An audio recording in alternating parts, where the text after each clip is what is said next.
सुबह 6 बजे के जगे हुए हैं और शाम के 6 बज चुके हैं भाई। और अब फाइनली 14 Pro Max की टेस्टिंग कंप्लीट हो गई है और अब आपका भाई फाइनली बता सकता है आपको पैसा किस जगह लगाना है। iPhone 13 Pro Max लेना है या 14 Pro Max लेना है। क्या बड़ा भाई छोटे भाई को बीट कर पाएगा, वो देखेंगे आज की इस वीडियो के अंदर। और मैंने ना एक व्लॉग भी बनाया जिसमें मैंने 14 Pro Max को बाय करते हुए एक मस्त सी वीडियो बनाई है, आप चेकआउट कर सकते हो। साथ ही हमने कुछ और भी प्रोडक्ट बाय करे हैं एप्पल के। और अगर आपको वीडियो अच्छी लगे ना तो चैनल सब्सक्राइब कर देना भाई, हमें ऐसा सपोर्ट मिलता है तो बहुत अच्छा लगता है। और कमेंट्स में बताना क्या आप 1,40,000 रुपए इसके लिए देना पसंद करोगे। तो सबसे पहले अगर इन हैंड फील और बिल्ड की बात करें तो वो तो सेम ही मिली। अगर आप iPhone 13 Pro Max चला रहे हो और 14 Pro Max को हाथ में लोगे सेम ही फील होता है। यहाँ पर वेट भी सेम ही है, साथ ही यहाँ पर अभी भी कस्टम कॉर्निंग गोरिल्ला ग्लास की प्रोटेक्शन यूज करी गई है। और बैक में जो कैमरा मॉड्यूल है ना बस वो बड़ा कर दिया है, इसके अलावा मेरे को कोई भी डिफरेंस नोट नहीं हुआ। यहाँ पर बटन्स की पोजीशन सेम है, स्पीकर की पोजीशन सेम है, इसके अलावा कुछ भी चेंज नहीं है यहाँ। बट एक डिफरेंस है यहाँ पर जो फ्लैश है इस बार ऐसा लगता है जो डिफ्यूजर लगा के दिया हो, और ऐसे इस वजह से क्योंकि एडप्टिव फ्लैश है। और ये जो पर्पल कलर है ना भाई, जब मैंने अनबॉक्सिंग वीडियो के अंदर देखा था मेरे को इतना इंटरेस्टिंग नहीं लगा था। मैंने सोचा कि वीडियो के लिए ले लेते हैं सिर्फ, लेकिन जब रियलिटी के अंदर देखा ना भाई बहुत ही ज्यादा खतरनाक लगता है। ऐसे नहीं है सिर्फ एक एंगल से ये पर्पल लगेगा, ये रियलिटी में हर एंगल से पर्पल लगता है। और जैसे आप बैक को फ्लिप करोगे डिस्प्ले पे जाओगे, यहाँ पर आता सबसे बड़ा चेंज। इस बार भाई नोच हटा दी एप्पल ने, काफी टाइम लग गया। और डायनेमिक आइलैंड दिया गया इस बार फोन के अंदर, और पिक्सल जो है इस बार डिस्प्ले के बढ़ा दिए गए, मतलब रेजोल्यूशन बढ़ा दिया है। हालांकि यहाँ पर मेरे को ज्यादा डिफरेंस नोट नहीं हो रहा। और एप्पल ने भी बोला है कि हमने जो बेजल्स और चिन है उनका साइज भी कम करा है, बट मेरे को कोई डिफरेंस नोट नहीं हो रहा। I think I need scale. गजब बेइज्जती है।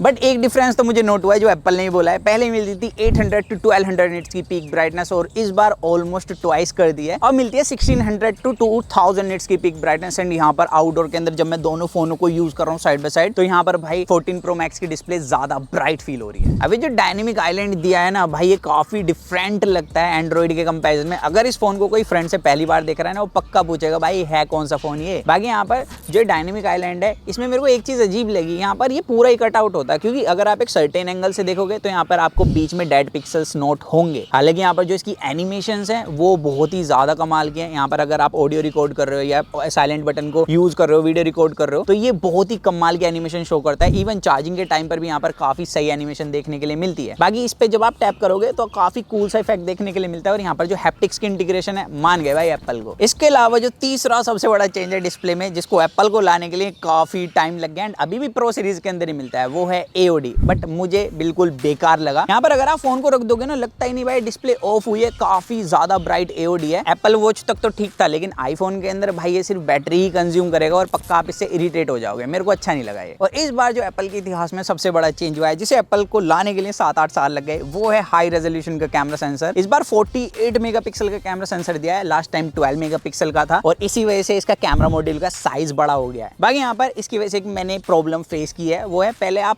ऑब्जेक्ट के काफी पास जा सकते थे जब जाकर ये मैक्रो में शिफ्ट होता था। बट इस बार अगर आप थोड़ी भी पास हैं तो ये ऑटोमेटिकली मैक्रो में शिफ्ट हो जाता है और काफी जल्दी हो जाता है। हालांकि 48 मेगापिक्सल बड़े कैमरा सेंसर साइज की वजह से यहाँ पर जो डेप्थ ऑफ फील्ड है वो काफी तगड़ा देखने के लिए मिला है 12 मेगापिक्सल के कंपैरिजन में। और ये जो 48 मेगापिक्सल का कैमरा सेंसर है ना, सिर्फ सजावट के लिए नहीं दिया, यहाँ पर आप हाई रेज में भी फोटो कैप्चर कर सकते हो। एंड जब हमने कंपेयर करा इसे 12 मेगापिक्सल से, तो यहाँ पर भाई मेजर डिटेल्स में डिफरेंस नोट हुआ। 48 मेगापिक्सल भाई कमाल का परफॉर्म कर रहा था। और अच्छी बात ये, जब आप इसमें 48 मेगापिक्सल से हाई रेज में फोटो कैप्चर करोगे तो यहाँ पर पावरफुल प्रोसेसर होने की वजह से शटर में बिल्कुल भी लैग नहीं आता। तो बाहर की टेस्टिंग तो हो गई। अब यहाँ पर कैमरास की और अच्छे से बात करूँ ना, तो देखो डेप्थ ऑफ फील्ड तो यहाँ पर इंप्रूव हुआ है। बट यहाँ पर जितना मैंने और ह्यूमन सब्जेक्ट पर फोटो कैप्चर करके देखे, मतलब खुद की फोटो कैप्चर कराई है, वहां पर मेरे को ज्यादा डिफरेंस नोट नहीं हुआ। हल्का सा बस स्किन टोन में चेंजेस किए हैं। पहले वार्म मिलता था, इस बार थोड़ा सा कूल साइड पर ले गए हैं, बस इसके अलावा कोई भी मेरे को चेंज नोट नहीं हुआ। इवन मैंने यहाँ पर जूम करके भी देखा भाई, डिटेल में भी कोई डिफरेंस नहीं है, क्योंकि पिक्सल बिनिंग के बाद तो 12 मेगापिक्सल की फोटो कैप्चर कर रहा है। और एप्पल ने यहाँ पर एक चीज और कर सकता था, लाइक 48 मेगापिक्सल का कैमरा सेंसर है, इसकी वजह से आपको पता है पिक्सल बिनिंग के बाद पोर्ट्रेट मोड के अंदर एज डिटेक्शन इंप्रूव किया जा सकता है, लेकिन यहाँ पर नहीं हुआ। मैंने दोनों को साइड बाय साइड चेक करा, काफी सिचुएशन में तो ऐसा भी हुआ कि भाई 13 Pro Max की इमेज ज्यादा अच्छी लग रही थी। अब मे भी ऐसा हो सकता है कि यहाँ पर नया फोन है 14 Pro Max और अपडेट के बाद इसके कैमरास को और भी ज्यादा इंप्रूव कर दिया जाए। बट अभी ना बिल्कुल मामला टक्कर का है। वैसे मैं बता दूं इसके अंदर एक अपडेट आ चुकी है, हालांकि वो कैमरा अपडेट नहीं थी। इसके अलावा जो एक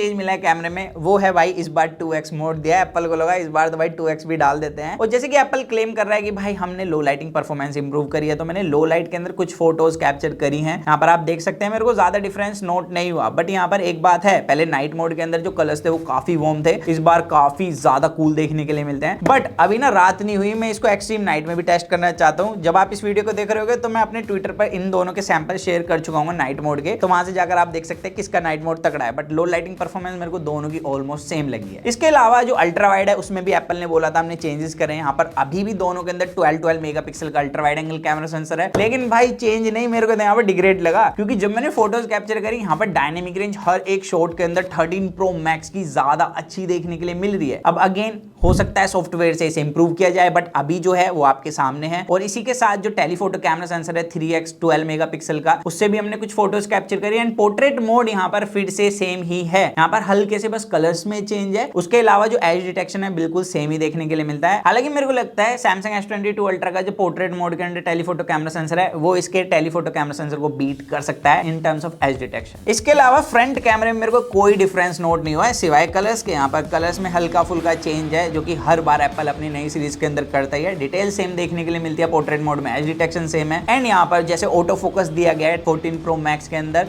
तो ये लो लाइट के अंदर अच्छा परफॉर्म करता है। इस वजह से यहाँ पर जो लो लाइटिंग परफॉर्मेंस है 13 प्रो मैक्स के कंपैरिजन में 14 प्रो मैक्स की ज्यादा तगड़ी है। फोटोज में तो इतना बड़ा चेंज नहीं लगा, लेकिन जो 14 प्रो मैक्स मतलब प्रो सीरीज के अंदर जो कैमराज में नए फीचर ऐड किए हैं इन्होंने, उनकी बात करें तो यहाँ पर अब आप प्रो रेज में वीडियो रिकॉर्ड कर सकते हो, लेकिन सिर्फ 1080p 30 FPS तक। इसके अलावा जो एक और फीचर ऐड किया है वो है प्रो रेज वीडियो। यहाँ पर पूरी रो वीडियो रिकॉर्ड की जाती है जिसको आप खुद कलर ग्रेड कर सकते हो। एंड कमाल की बात यही नहीं है, यहाँ पर ये भी है कि भैया इसके अंदर आप एक्शन मोड को भी यूज कर सकते हो, लेकिन वहाँ पर सिर्फ कम रेजोल्यूशन यूज होगा।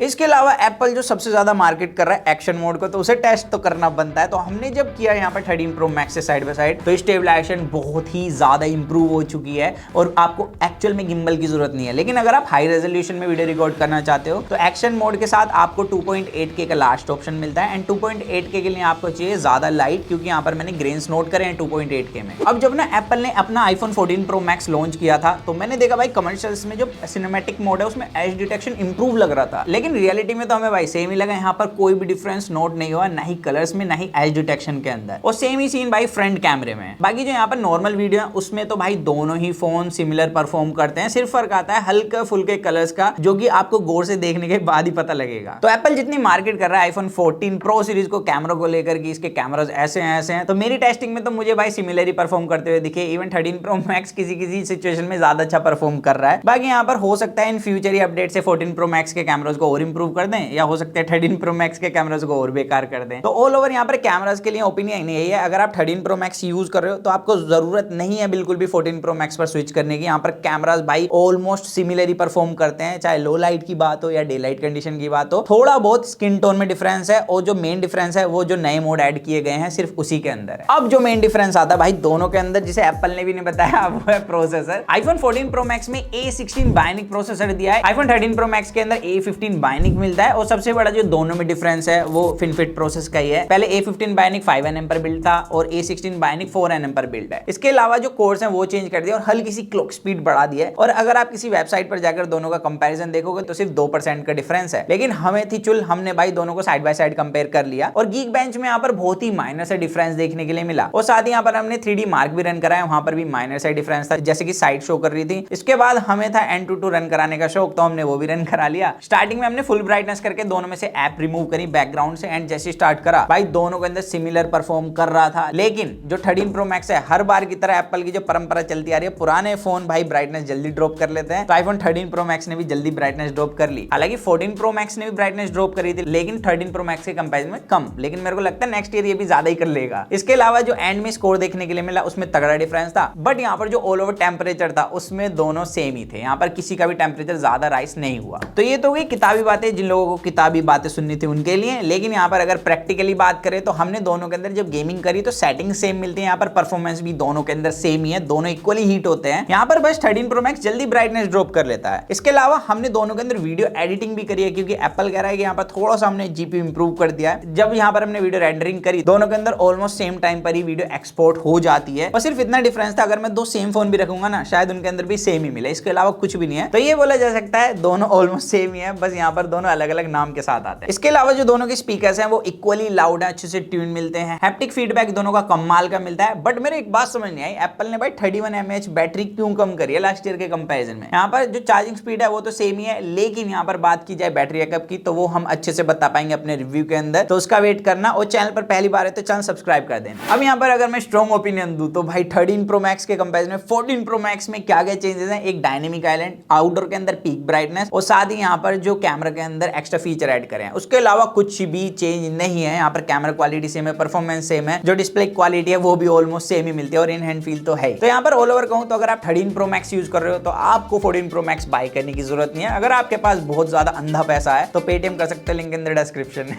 तो आप बताना आपको कैसा लगा ये phone. So that's it guys, मिलते जल्दी कूल और एक्साइटिंग वीडियो में। जब तक के लिए जॉन मैं guys, to watch your heart, stay tuned with that we unbox guys.